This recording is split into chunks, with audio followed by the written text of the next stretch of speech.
बिस्मिल्लाहिर्रहमानिर्रहीम। अस्सलाम वालेकुम स्टूडेंट्स, उम्मीद आप बिल्कुल खैरियत से होंगे। हमारा लेक्चर्स जो हैं स्टूडेंट्स से चल रहे थे 4.1 एक्सरसाइज के, उसके क्वेश्चंस हमने कर लिए थे। आई थिंक यस, क्वेश्चन 14 तक हमने कर लिए थे। तो इससे पहले कि हम आगे लेक्चर अपना स्टार्ट करें, once again I want to say to you please subscribe my channel, ताकि न्यू लेक्चर्स की अपडेट वीडियोस यहाँ आप लोगों को बर वक्त मिलती रहे, नोटिफिकेशन उनके। Thank you. और आते हैं अपने लेक्चर की तरफ। स्टूडेंट देखें, क्वेश्चन नंबर 15 है ये। Show that if A is symmetric, A N A की पावर एन, ये बेसिकली पावर नहीं है, बल्कि ये आपकी कह लें कि मैट्रिक्स है। वो आपके मैट्रिक्स ए स्केयर भी हो सकता है, cube, a four and so on, कुछ भी हो सकता है। A n minus one, a n minus two, a n minus two and so on, a one a plus a zero. तो वो कह रहा अगर कोई भी ए मैट्रिक्स हो तो ये जो आपका पोलिनोमियल टाइप है, इसके अंदर a n minus one, a n minus two and so on, a one और ए ज़ीरो, ये तमाम बिलोंग टू आर, यानी आपके रियल नंबर हैं। और ये जो है वो आपका मैट्रिक्स है। अब हम इसका सॉल्यूशन करते हैं। देखें, बहुत इजी क्वेश्चन है। If A is symmetric, we know that कोई भी आपका सिमेट्रिक मैट्रिक्स है, उसका ट्रांसपोज ए का ए के इक्वल होगा। ठीक है, हम कंसिडर कर लेते हैं ए स्केयर को, तो उसका लेते हैं ट्रांसपोज, तो that should be equal A square, क्योंकि किसी भी मैट्रिक्स को सिमेट्रिक प्रूव करने के लिए उस मैट्रिक्स का हम ट्रांसपोज लें और वो उसी के इक्वल आना चाहिए। तो लेट्स सी, ए स्केयर को आपको पता है मैं लिख सकता हूँ ए इंटू ए, उसके बाद दोनों पर अलग अलग ट्रांसपोज अप्लाई हो जाएगा। वैसे तो नॉर्मली अगर सपोज ये ए भी होता तो हमें पता है बी पहले आता है और ए बाद में, लेकिन अब चूंकि है ही ए, इससे फ़र्क नहीं पड़ता, दोनों ही ए आ जाएंगे और ए ट्रांसपोज जो है वो आपका ए के इक्वल है। तो ए ट्रांसपोज की जगह पर हमने ए लिखा और ए इंटू ए स्केयर।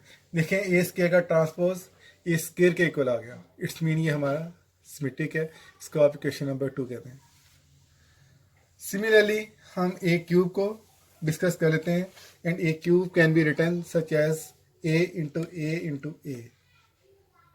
जब ट्रांसपोज अप्लाई करेंगे तीनों पर ट्रांसपोज जो है वो हमारा अप्लाई हो जाएगा। और ए ट्रांसपोज किसके इक्वल है? ए के। तो इन तीनों की जगह पे हमने ए लिखा, तीनों को मल्टीप्लाई किया तो ये आ गया ए क्यूब, यानी ए क्यूब का ट्रांसपोज किसके इक्वल आ गया? ए क्यूब के। ये भी इस तरह से हमारे पास सिमेट्रिक जो है वो आ गया। इसको हम इक्वेशन नंबर 3 का नाम देते हैं। इस तरह से बेटा जब आप क्यूब के बाद A4 करेंगे या A5 करेंगे या A6 करेंगे तो डेफिनेटली बिल्कुल इसी वे में वो भी हमारे सिमेट्रिक मैट्रिक्स प्रूव हो जाएंगे। तो सिमिलरली A4 इज सिमेट्रिक, इसको आप क्वेश्चन नंबर 4 कह के सवाल कर सकते हैं। और इस तरह से AM, जनरली हम इसको AM कहते हैं, AM इज अ सिमेट्रिक। पर कोई भी ए की पावर में ले लें वो हमारा सिमेट्रिक ही प्रूव होगा। अगर सारे ए सिमेट्रिक प्रूव हो गए तो हम ऐसा करते हैं, जो चीज़ उसने कही थी हमें, ये देखें कि ये जो हमारा पोलिनोमियल टाइप एक रिलेशन है, इसको हमने सिमेट्रिक प्रूव करना था। तो इसको सिमेट्रिक प्रूव करने के लेते हैं इसका ट्रांसपोज। अगर वो उसी के इक्वल आ जाता है सारी अमाउंट के, इस मीन ये हमारा सिमेट्रिक प्रूव हो जाएगा। तो इसके लिए हम सबको अलग अलग ट्रांसपोज अप्लाई कर देते हैं। हमें पता है ए जो है वो स्मॉल ए हमारे रियल नंबर है, और जो कैपिटल ए है वो हमारा क्या है जी? मैट्रिक्स। तो ट्रांसपोज हमें पता है मैट्रिक्स पर अप्लाई होगा, रियल नंबर स्मॉल ए जो है उन पर अप्लाई नहीं होगा। और ये हम ऑलरेडी कह चुके हैं, जितने भी ए एन हैं वो हमारे क्या हैं? सिमेट्रिक हैं, लिहाजा ट्रांसपोज से अफेक्ट नहीं होगा, वो वही रहेगा। A n minus one, capital a n minus one plus one a one, capital a plus a zero. तो ऑलरेडी हम कह चुके हैं, बल्कि क्या कह चुके हैं, प्रूव कर चुके हैं कि a one, a square, a cube and so on, जितने भी ए आएंगे आपके ए एन, ये हमारे तमाम क्या आएंगे? Symmetric matrix.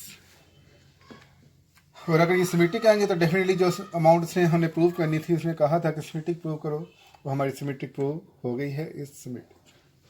क्वेश्चन 17 है, इसको देख लें बेटा। पहले आप स्टेटमेंट को देख लें। Show that every square matrix can be expressed in a unique way p plus iota q where p and q are Hermitian matrices. Again question को समझ लें कि कहता है कि show that every square matrix, कि कोई भी स्क्वायर मैट्रिक्स से है उसको हम एक्सप्रेस कर सकते हैं किस फॉर्म में, यूनिक वे, एक यूनिक रिलेशनशिप में p प्लस आयोटा q, और इसमें p और q क्या है, हर्मिशियन मैट्रिक्स हैं, और आयोटा की वैल्यू हमें पता है √-1 के इक्वल होती है. तो इसको हम स्टार्ट करते हैं. सोल्यूशन है हमारा a equal to half a plus half a. इनके ए को मैं ऐसे लिख सकता हूँ, अगर मैं इनको प्लस करूँगा तो ये ए ही बन जाएगा. आपको याद होगा प्रीवियसली क्वेश्चन में 13 और 12 क्वेश्चन में भी हमने इसी तरह से क्वेश्चन को किया था. अब चूँकि बात हो रही है हर्मिशियन की, तो हम उसी टाइप का मैट्रिक्स लेंगे और उसको प्लस भी करेंगे और माइनस भी. तो मैंने 1/2 ए बार ट्रांसपोज मैट्रिक्स को प्लस भी कर दिया और इसके साथ माइनस भी कर दिया. इन दोनों में से 1/2 कॉमन ले लिया, इन दोनों से भी 1/2 हमने कॉमन ले लिया. तो ये दो मैट्रिक्स हमारे पास आ गए, एक ये वाला और एक ये वाला. प्लस वाले को हम p कह देंगे 1/2 a plus a bar T, और जो है माइनस वाले को हम q कह देंगे. लेकिन इसमें बेटा हम एक काम और भी करेंगे, और वो ये है कि हम आयोटा से डिवाइड भी कर देंगे और मल्टीप्लाई भी. तो मैंने यही, क्योंकि आपको पता है हर्मिशियन में हम क्या करते हैं, हर्मिशियन मैट्रिक्स में जो इमेजिनरी नंबर होता है आयोटा, तो उसको हम लेते हैं और आयोटा की जब कॉन्जुगेट लेते हैं या बार लेते हैं तो आयोटा की जगह पर हम माइनस आयोटा जो है उसको रिप्लेस कर देते हैं. इसी वजह से मैंने इसको आयोटा लिया. और एक दूसरी रीज़न इसको आयोटा लेने की क्या है कि जो हमने प्रूव करना है वो क्या प्रूव करना है, p प्लस आयोटा q. तो ऑब्वियसली आयोटा होगा तो हम उसको प्रूव करेंगे. दैट्स वाई कि मैंने आयोटा से मल्टीप्लाई भी किया और आयोटा से डिवाइड भी किया. अब ये हमने लिख तो लिया इस चीज़ को इस फॉर्म में, लेकिन हमें कैसे पता चले कि जो हमने लिखा है वो ठीक भी है. तो p और q को हमने हर्मिशियन प्रूव करना था, तो इसलिए हमें इनको पहले हर्मिशियन प्रूव करना पड़ेगा. अगर p q को मैं हर्मिशियन प्रूव कर देता हूँ, इट्स मीन कि मैं इसको इस रिलेशन में एक्सप्रेस कर सकता हूँ. अच्छा जी, तो उसको हर्मिशियन प्रूव करने के लिए हम करते हैं, now we prove p and q are Hermitian. Hermitian के लिए हमारे पास डेफिनेशन है कि हम बार लेते हैं और उसका ट्रांसफर लेते हैं उस मैट्रिक्स का, अगर वो उसी के इक्वल आ जाता है तो वह हमारा हर्मिशियन प्रूव हो जाता है. फिर चूँकि p की वैल्यू है हमारे पास, तो मैं इसका बार भी लूँगा और इसका ट्रांसपोज भी लूँगा दोनों तरफ. अब बार पहले हमने क्या किया, सेपरेट कर दिया. और इस पर पहले से बार था तो डबल बार हो गया. अभी मैंने याद है ट्रांसपोज अप्लाई नहीं किया है, सिर्फ बार अप्लाई किया. और ये डबल बार हमें पता है a के इक्वल होता है, इस वजह से ये डबल टी a के इक्वल होता है. तो ये डबल बार की जगह मैंने क्या लिख दिया, a, और साथ ही साथ ट्रांसपोज भी दोनों पे अलग अलग अप्लाई कर दिया. ए टी टी या ए टी का ट्रांसपोज ए के इक्वल है, तो इसकी जगह पे क्या आ गया, ए. अब प्लस का रिलेशन है तो इस ए को पहले लिख लिया और ए बार टी को हमने बाद में लिख लिया. दोनों काम करने के बाद भी, यानी बार और ट्रांसपोज लेने के बावजूद हमें वही मैट्रिक्स मिल गया p, यानी p bar transpose equal to p. So p is Hermitian prove हो गया. अब हम कंसिडर कर लेते हैं q को और इसको हर्मिशियन प्रूव करते हैं. तो उसको भी उसी तरीके से हमने हर्मिशियन के लिए बार लेना है और ट्रांसपोज लेना है बोथ साइड पे. मैंने बार लिया और दोनों को जो है बार को अलग अलग अप्लाई कर दिया. लेकिन इसमें एक और काम भी है. अभी मैंने आपको बताया कि बार या कॉन्जुगेट का मतलब होता है आयोटा की अमाउंट का साइन चेंज कर देना. इसमें जो कि आयोटा मौजूद है इसलिए मैं उसका साइन चेंज कर दिया, जो है वो प्लस की जगह पे क्या आ गया, माइनस. इसी तरह से इस पर अलग से बार अप्लाई किया, इस पर अलग से. बिल्कुल उसी वे में ए डबल बार को हमने ए लिखना है और ए डबल टी को हमने ए लिखना है. तो ए डबल बार को मैंने ए लिखा और ट्रांसपोज अप्लाई करने के बाद ए डबल टी को ए लिख दिया. जो बाहरी वाला माइनस है उसको अंदर मल्टीप्लाई किया तो माइनस माइनस प्लस हो गया, इसको इधर लिख दिया और ये माइनस हो गया. तो हमारे पास फाइनली आ गया 1/2 आयोटा इंटू ए माइनस ए बार ट्रांसपोज. तो देखें ये हमारा 1/2 iota A minus A transpose किसके इक्वल है, q के इक्वल.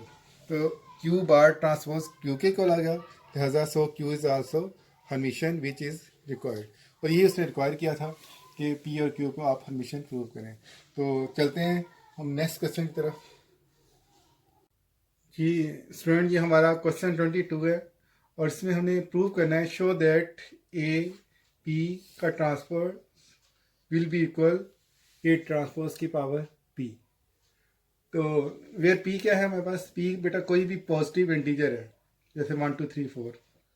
इस क्वेश्चन को हम बाय मैथमेटिकल इंडक्शन के जरिए करेंगे, जो हमने किया था फर्स्ट ईयर में चैप्टर नंबर 10 में।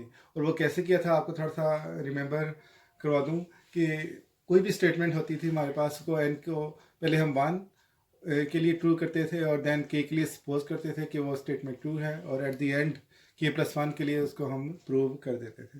तो बिल्कुल उसी वे में पहले मैं कहूँगा कि let question number 1 is true for p equal to 1। तो सिंपली क्या करना है, p की जगह पर हमने 1 रिप्लेस कर देना है। a1t t ही हो जाएगा, आपको पता है at इक्वल टू at। तो इजीली ये हमारा प्रूव हो जाएगा question 1 is true for p equal to 1। k के लिए बेटा हमने इसको सपोज कर लेना है, which suppose it is true for p equal to k। अब सिंपली करना क्या है, p की जगह पर जो है हमने k पुट कर देना है, और इसको सॉल्व करने की जरूरत नहीं है, बस सिंपली आपने पुट करना है। अब हम करेंगे now we prove that 1 is true for p equal to k+1, यानी p की जगह पर हमें सिंपली क्या रखना है k+1, और उसको हमने प्रूव करना है। और प्रूव करने के लिए मैं इसकी लेफ्ट हैंड साइड लेता हूँ a की पावर k+1 t। अब आपको पता है कि a की पावर k+1 को मैं लिख सकता हूँ a की k इंटू a या a की 1। अब जब ट्रांसपोज अप्लाई करते हैं आपको पता है सेकंड वैल्यू फर्स्ट आती है और फर्स्ट वाली वैल्यू सेकंड टाइम आती है। जैसे ये आपको थ्योरम पहले भी हमने पढ़ा, A B transpose will be equal B transpose into A transpose. तो उसी को मैंने फॉलो किया, तो ये आपको आ गया ए ट्रांसपोज इंटू ए की के का ट्रांसपोज। इनको इंटरचेंज कर दिया, टी की जगह मतलब ये इंटरचेंज किया, के ऊपर आ गया और टी इधर आ गया। अब देखें ए टी बेसिस इक्वल हमें पता है पावर्स ऐड होती हैं, तो ये पावर ऐड होके 1 + k हो जाएगी, जिसको हम लिख सकते हैं k+1। तो सेम ये हमारी क्या आ गई, राइट हैंड साइड। और जब ये हमारी राइट हैंड साइड आ गई है और ये हमने प्रूव करना था, तो हम कह सकते हैं question 1 is true for p equal to k+1, so या hence it is true for all positive integers. तो ये एक्सरसाइज 4.1 हमारी ऑलमोस्ट कंप्लीट होगी। इससे रेलिवेंट अगर कुछ क्वेश्चन मिसिंग भी हैं, आई नो, वो मेरे असाइनमेंट के लिए आपको छोड़े हैं। अगर कोई क्वेश्चन उसमें से आप बेटा आपको नहीं आता या इशू होता है, तो आप कमेंट बॉक्स में मुझे जो लिखें, मैं इंशाल्लाह उनको रीड आउट करूँगा और देखूँगा, और मैं आपको उसके लिए एक वीडियो अलग से बनाकर आपको सेंड या अपलोड कर दूँगा। तब तक के लिए मुझे इजाज़त दें। थैंक यू वेरी मच बेटा, इसको प्रैक्टिस ज़रूर कीजिए घर में। अल्लाह हाफिज़।